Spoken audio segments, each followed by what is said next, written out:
And on our breaking news out of New Orleans now, the FBI says it believes the Army veteran from Texas who intentionally rammed a truck into a crowd on Bourbon Street acted alone. They say 3 phones and 2 laptops linked to the driver have been found, and that FBI bomb technicians recovered 2 improvised explosive devices in the Bourbon Street area. And this is coming as we're getting some new surveillance video of the attack. It shows a harrowing moment here. Just before you see there are people barely getting out of the way of the truck. It's unbelievable, and so thankful that they were able to get out of the way as that truck sped through the French Quarter. CNN anchor Anderson Cooper is live on the scene in New Orleans. Anderson, what more details are you learning at this hour? Yeah, well, CNN has exclusively obtained actually video of the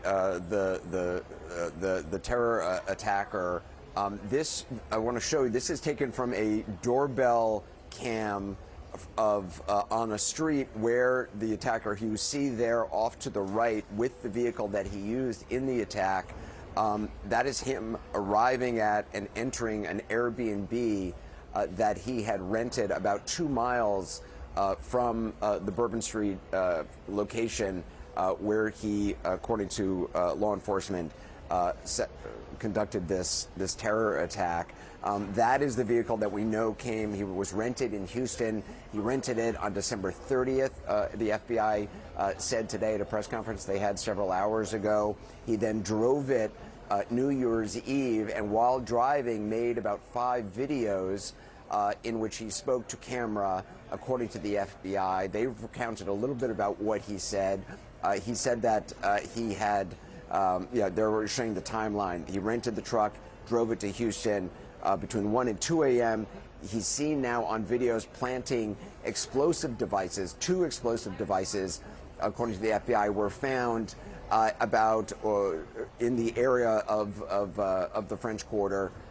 That initially they had thought maybe other people had planted. They have confirmed today. They said at this point they believe no one else was involved in the attack here in Bourbon Street on the ground, actually planting those explosive devices. They were both those devices were found and detonated safely. That is a picture of the actual vehicle, and you see it. It's the same vehicle that's in that security camera.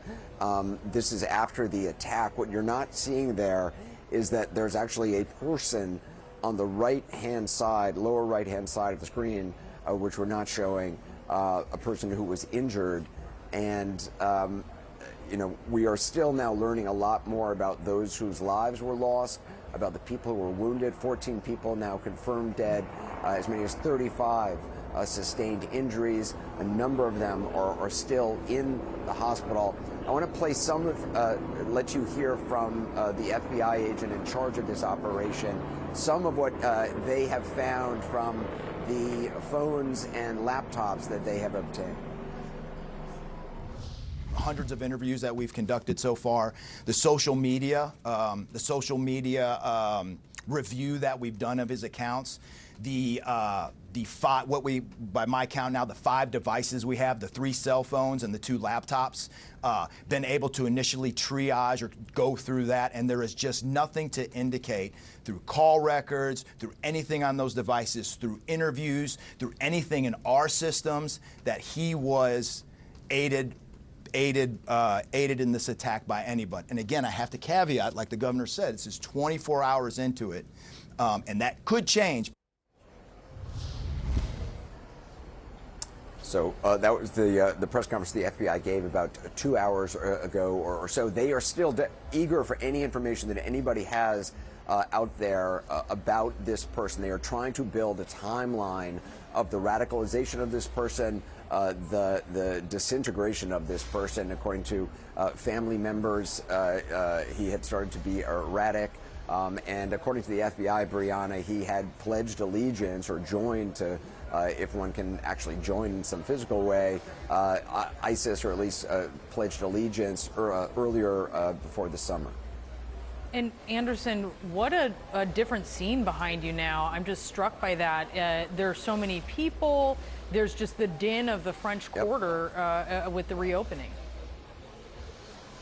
Yeah, it's interesting. About an hour ago, an hour and a half ago, a First Line band came down the street with city officials playing music. We ran out and watched it. It was actually a very moving scene, this extraordinary band playing music. The officials in the city wanted first to open Bourbon Street to religious leaders. So they've also had a lot of preachers here doing prayer circles. We've seen saying prayers and also music, which obviously is such a key part of New Orleans. Then they closed the street down a little bit.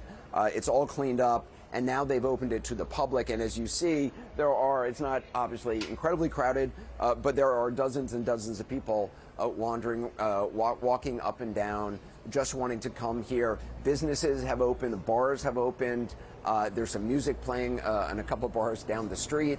The frozen drinks that are like purple and pink, they are in the slushy machines going around. So it is very important for city officials. I talked to the superintendent of police just a short time ago. We ran into her on the street to get this street back up and running, not from a business standpoint so much as just a statement about this city and the spirit of this city and the desire to have the city not be, on bended knee. This city has gone through so much with Katrina. I was here, it's crazy, Brianna, I was here almost 20 years ago when Bourbon Street first reopened after Hurricane Katrina.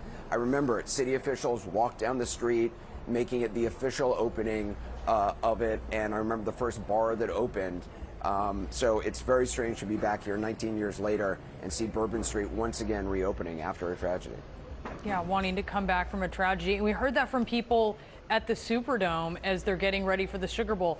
They don't want to let terrorism win here. They're dedicated to showing up for the game as well. Anderson, thank you so much for sharing that with us. We do appreciate it. Live there in the French Quarter.